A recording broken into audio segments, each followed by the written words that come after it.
Let's now shift the focus and zoom into the growing trend of micro-living apartments and how they are becoming popular in South Africa's big cities. With more developers embracing the trend and building micro-living apartments, more buyers are looking to invest in these mini homes too. To help us unpack why there's such a high demand, as well as look at some of the benefits of this kind of dwelling, we are speaking to Alexa Horne from Dogon Group Properties. Alexa, a very good morning to you. Thanks for joining us. Welcome to Morning Live. Good morning. Let's start with defining what a micro-living apartment or a micro-living home is. Okay, so we're basically looking at an open plan type apartment, typically between 14 and 32 square meters. It's basically got a kitchenette, a sitting area, and the bedroom all combined in one. What we're looking at is luxury finishes. You're not compromised in style. Some of the projects we're working on, we've got top class architects that have done the design. They're very cleverly thought out, and they really encompass world-class living close to the city centre, so no need to commute. You know, this type of micro-living appeals to millennials. They're looking for location, not for square meterage. So, yeah, it's really taking off. We've got two incredible projects that we have sold almost 140 units. We've got one in Woodstock, one on Albert, and one in Foreshore Place, which is the old iconic ABSA building, and recently launched a superb one in Sea Point, and imminently about to launch the creme de la creme of all micro-living apartment blocks. So, yeah, very exciting. And this trend is really something, I mean, it's worldwide. I was reading something recently about China, and, you know, the space is so limited that these little micro apartments, they're actually, funny enough, being built without kitchens because everyone orders their food in. And to accommodate this, they've got lifts that take food up to the various apartments. So very, very cleverly thought out and the way of the future. You know, the barrier to entry has been reduced significantly. And if you look at our very low interest rates at the moment, it makes sense to buy, especially because you're in a prime location rather than rent. So, you know, Alexa, micro-living apartments have been around for quite some time now, especially in the European and American cities. Why are they only starting to become a growing trend in South Africa only now? Well, we're running out of space. And also with increasing traffic, you know, think about it. I would far rather be in a tiny apartment in the hub of everything. So if you look at your square meterage, it may be tiny, your little apartment is 30 square meters. But what you've got is the collective benefit of integrated living. So you've got a gym, you've got a heated pool. It's so cleverly thought out. And I think now that space is becoming more and more limited, people are looking to these micro units. It just makes sense on so many levels.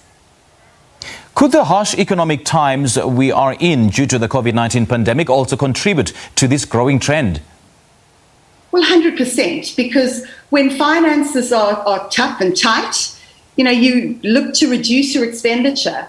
There are also a lot of people who are downscaling. They're in a bigger home, and maybe it's a different cycle of life. And instead of having a huge home with maintenance and upkeep, they choose to move into a smaller sort of lock up and go pad. It just makes sense. Let's now talk about the features of these apartments and homes and, you know, what they offer to its buyers and tenants. So basically, it ranges just depending on the particular apartment block. But, you know, for example, in our Foreshore Place development, we've got 24-hour concierge. It's a mixed-use building. So you've got banking shops, coffee shops, very trendy and vibey. So instead of you've got the collective benefit of so many facilities. Close to work, you can walk to work, cycle to work, take public transport.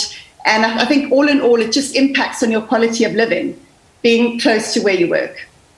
Yeah. And this trend seems to be popular among millennials and first-time home buyers, as you've mentioned. Why is this?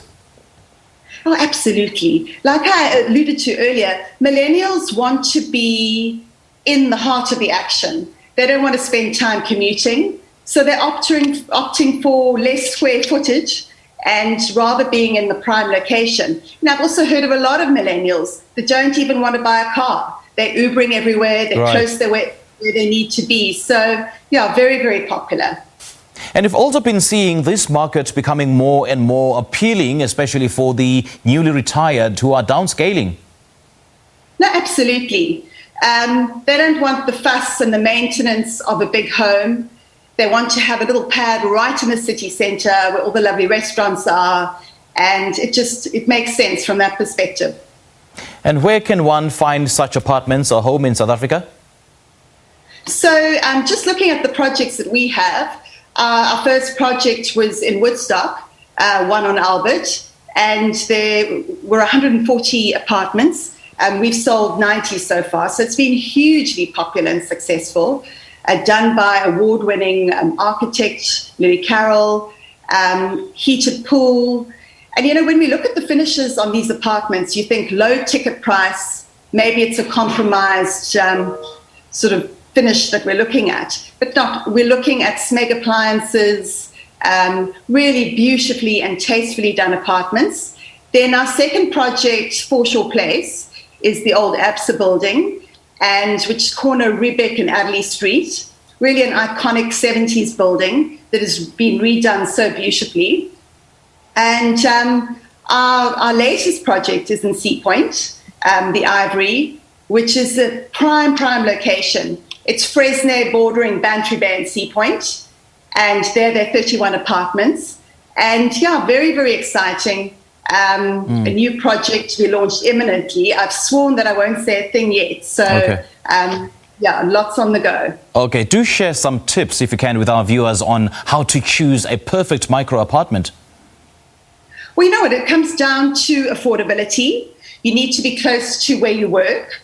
So, you know, the spots for all the micro-living apartments are in the hubs of, you know, Woodstock, Cape Town, Sea Point. So you need to choose a location that suits. It obviously has to suit your pocket as well. We say to all of our first-time buyers, go and get a pre-approval in place and then see what you can afford. And it's about affordability, it's about convenience, and then it's also about finding something that matches your lifestyle. So if you are like going to gym and want to have that facility, you would choose something that matches your lifestyle too. Just a quick one, Alexa. What about limited access to certain amenities, such as the availability or the unavailability of parking space, for instance? Is this a factor, perhaps, that so many buyers and tenants have considered?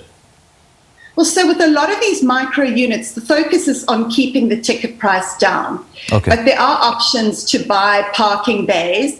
But like I said earlier, you've been finding a lot of these people they don't have cars, they're close to where they work. It doesn't make sense to have the upkeep on a car, and they're Ubering everywhere. And so, you know, similarly, you know, if you have a car, you would find one of the apartments that does have parking facilities. All right, Alexa, great chatting to you. Thank you so much for your time. My pleasure. Have a good day. You too. Thanks, Alexa. That's the Managing Director of Dogon Group Properties, Alexa Horne, and we've been speaking to her about the mini homes trend and why South Africans are slowly riding on that wave.